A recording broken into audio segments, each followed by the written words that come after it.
Hello students, welcome back to my channel Biology Tutelage, and today's topic of discussion is excretion in animals. So before getting into this lecture, please subscribe to my channel and ring the bell icon for the latest updates. So what is excretion? Excretion is the removal of waste materials that are produced in our body during metabolic activities. मतलब कि जब हमारी metabolical activities हो रही हैं, metabolic activities मतलब कि हमारा डाइजेशन का प्रोसेस हो रहा है, हमारा रेस्पिरेशन का प्रोसेस हो रहा है, हमारा ट्रांसपोर्टेशन का प्रोसेस हो रहा है, तो इन सब प्रोसेसेस के अंदर हमारे पास कुछ वेस्ट मटेरियल्स निकलते हैं. अब आपने जब हमने पढ़ा था डाइजेशन, तो डाइजेशन के अंदर हमने देखा जब खाना टूटा, जब खाना जो हमने खाया था उसका जो सिंपलर मॉलिक्यूल्स में डिवीज़न हुआ तो उसके अंदर से ग्लूकोज निकली, पर ग्लूकोज के साथ कुछ ऐसे भी तो पार्टिकल्स निकले होंगे जो हमारी बॉडी को नीड नहीं है, तो उनका रिमूवल को क्या कहते हैं हम? एक्सक्रीशन. अब हमने देख लिया कि डाइजेशन का प्रोसेस पढ़ते हैं, तो हम जब खा रहे हैं तो उस खाने के अंदर से जो डाइजेस्टिव फूड में से वेस्ट मटेरियल निकला वो तो हमारा रेक्टम में इकट्ठा होकर निकल जाता है, पर जो अदर मेटाबॉलिक एक्टिविटीज़ बची हमारी, जो हमारा प्रोटीन बन रहा है हमारी बॉडी के अंदर या और अदर एक्टिविटीज़ हो रही हैं, उनमें से जो वेस्ट मटेरियल निकलता है उसका क्या होता है वो हम करेंगे आज एक्सक्रीशन के अंदर. तो सबसे पहले अगर मैं आपको देखूं तो वेस्ट मटेरियल देखा हमने, तो बच्चे वेस्ट मटेरियल कितने टाइप का हो गया? Waste material could be the carbon dioxide in case of humans. Humans क्या एक्सक्रीट करते हैं? कार्बन डाइऑक्साइड एक्सक्रीट कर रहे हैं, ठीक है ना. इसके बाद हमारा क्या हो गया? Excessive salt. ये भी कौन कर रहा है? Human beings. एक्सेसिव सॉल्ट मतलब कि जब हम ज़्यादा सॉल्ट ले लेते हैं अपनी बॉडी में, मतलब हमने ज़्यादा नमक खा लिया है, तो वो क्या होगा? वो हमारे स्वेट के अंदर निकलता है. देखा है ना आपने, जो स्वेट होता है दैट इज़ सॉल्टी, तो उसके अंदर क्या निकलते हैं? हमारे एक्सेसिव सॉल्ट. इसके अलावा जो हमारा मेन वेस्ट मटेरियल होता है दैट इज नाइट्रोजिनस वेस्ट. ठीक है. नाइट्रोजिनस वेस्ट क्या है? नाइट्रोजिनस वेस्ट मतलब कि the waste which includes nitrogen in big amounts. तो नाइट्रोजिनस वेस्ट भी डिफरेंट टाइप्स का होता है एज पर द ऑर्गेनिज्म. तो नाइट्रोजन वेस्ट को हमने कितनी कैटेगरीज में है? 3 कैटेगरीज में बांटा, दैट इज अमोनिया. उसके बाद हमारा आता है यूरिक एसिड, और लास्ट है हमारा यूरिया. अब मैंने इसको इसके पॉइजनस लेवल के बेसिस पे लिखा है. मतलब कि जो हमारा अमोनिया है, अमोनिया का फॉर्मूला क्या है? NH3. अब अमोनिया क्या करता है? Ammonia is most poisonous. ये सबसे ज़्यादा poisonous kind of nitrogenous waste है. ठीक है. तो ये कहाँ पे निकलता है? हमारी बॉडी में ये प्रोड्यूस नहीं होता क्योंकि इट इज़ मोर पॉइजनस, तो हमारी body can not hold this material. तो ये किसके अंदर बन रहा है waste material? As waste material in fishes. Fishes produces ammonia as nitrogenous waste. ठीक है. आपको एग्जाम्पल याद रखना है. तो फिशेस को हम क्या कहेंगे? Fishes are known as ammonotelic organism. कभी कभार 1 मार्क्स में क्वेश्चन आता है व्हाट आर अमोनोटेलिक ऑर्गेनिजम्स. तो आपको पता होना चाहिए कि fishes are the ammonotelic organisms. Why they are ammonotelic organisms? Because they are producing ammonia as a nitrogenous waste. आ गई बात समझ में? इसके बाद हमारा आता है बच्चे uric acid. Uric acid is less poisonous but still human body can not produce it. क्यों? क्योंकि ये स्टिल काफ़ी पॉइजनस होता है यूरिक एसिड. और यूरिक एसिड यूरिक एसिड को कौन एक्सक्रीट करता है? Uric acid is excreted by birds in the form of uric acid crystals. ठीक है, जो हमारी बर्ड्स होती हैं, आपने देखा है बर्ड का स्टूल तो आप सभी ने देखा होगा। तो बर्ड का जो स्टूल होता है, जब एक्सक्रीटा होता है, उसके अंदर क्या होता है, ग्रीन पार्ट होता है और एक वाइट पार्ट होता है। तो जो वाइट पार्ट है that is the uric acid, जो कि क्या है, एक टाइप ऑफ नाइट्रोजनस वेस्ट है। ठीक है, तो इसको क्या कहते हैं, जो यूरिक एसिड एक्सक्रीट कर रहे हैं ऑर्गेनिज्म, उनको हम कहते हैं uricotelic organisms.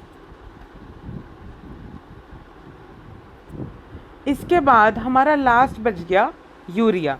It is very less poisonous, very less poisonous होता है ये, मतलब हल्का पॉइजनस होता है। That is why we excrete it out, क्योंकि हम इसको नहीं रख सकते हैं। तो ये कौन एक्सक्रीट करता है, मैमल्स। मैमल्स में कौन आ गया हमारा, ह्यूमन बींग्स। तो ह्यूमंस क्या एक्सक्रीट कर रहे हैं, यूरिया। आ गई समझ में बात। अब ये इनको क्या कहेंगे, जो यूरिया एक्सक्रीट कर रहे हैं, तो दे आर यूरियोटेलिक ऑर्गेनिजम्स। एक मार्क्स का क्वेश्चन आ सकता है कि what are ureotelic organism, what are uricotelic organism and what are ammonotelic organism, और ये कौन से ऑर्गेनिजम्स होते हैं, मुझे एग्जाम्पल दो। तो आपको मैंने एग्जाम्पल दे दिए, बर्ड्स, फिशेस, ह्यूमंस, और इनका वेस्ट क्या होता है। आ रही है बात समझ में। इसके बाद हमने क्या देख लिया, हमने ये देख लिया कि हम कार्बन डाइऑक्साइड को कैसे एक्सक्रीट आउट करते हैं। ये हमने कब देखा था, रेस्पिरेशन के प्रोसेस में देखा था कि हम ब्रीदिंग के थ्रू हम अपनी कार्बन डाइऑक्साइड निकाल देते हैं। हमने जो खाना खाया उसको डाइजेस्ट किया, और उसके साथ जो हमारा स्टूल प्रोड्यूस हुआ वो भी हमारा एक टाइप का वेस्ट मटेरियल है। वो हमने कहाँ से निकाल दिया, हमने एनस के थ्रू हमने उसको एक्सक्रीट आउट कर दिया।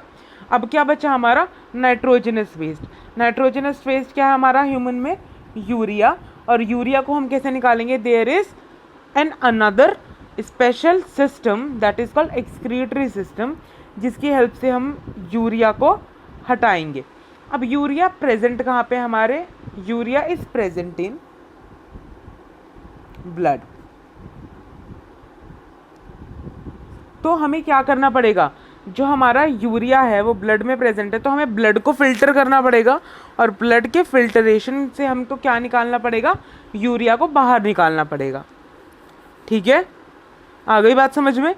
अब हमारा जो ब्लड है और ये जो यूरिया है, ये यूरिया किसके थ्रू निकलेगा, ये यूरिया हमारा निकलेगा, urea is excreted out in the form of urine. ठीक है, तो यूरिन में निकलेगा हमारा urea. Let's see our excretory system.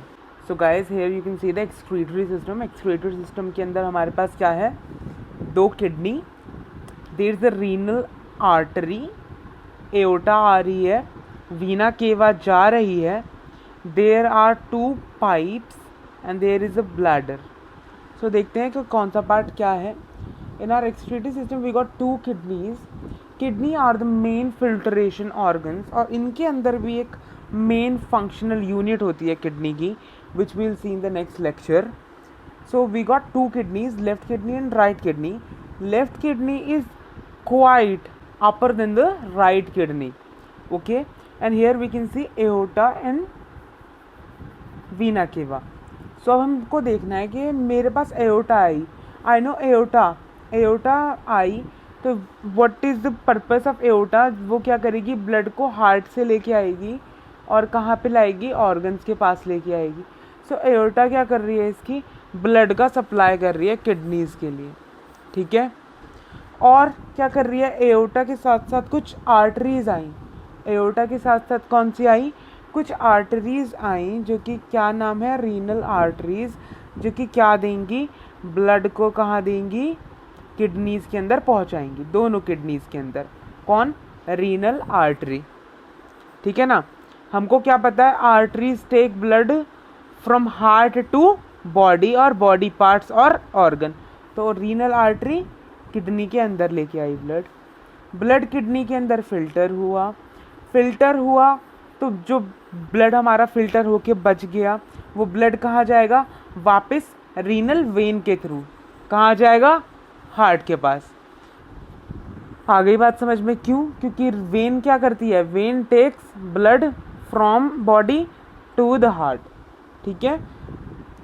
और जो हमारा फिल्ट्रेशन होके आया, जो हमारा फिल्टर होके जो हमारा वेस्ट मटेरियल निकला, दैट इज़ जो हमारा यूरिया था और हमारा एक्सेसिव वाटर था, वो सारा कहाँ आ जाएगा, यूरेटर्स से कहाँ पे आएगा, यूरिनरी ब्लैडर में। और वहाँ पे क्या होगा, स्टोर होगा। कब तक स्टोर होगा, अनटिल हमारे पास और जगह नहीं है उस यूरिन को स्टोर करने के लिए, and we have to excrete it out through urethra, ठीक है।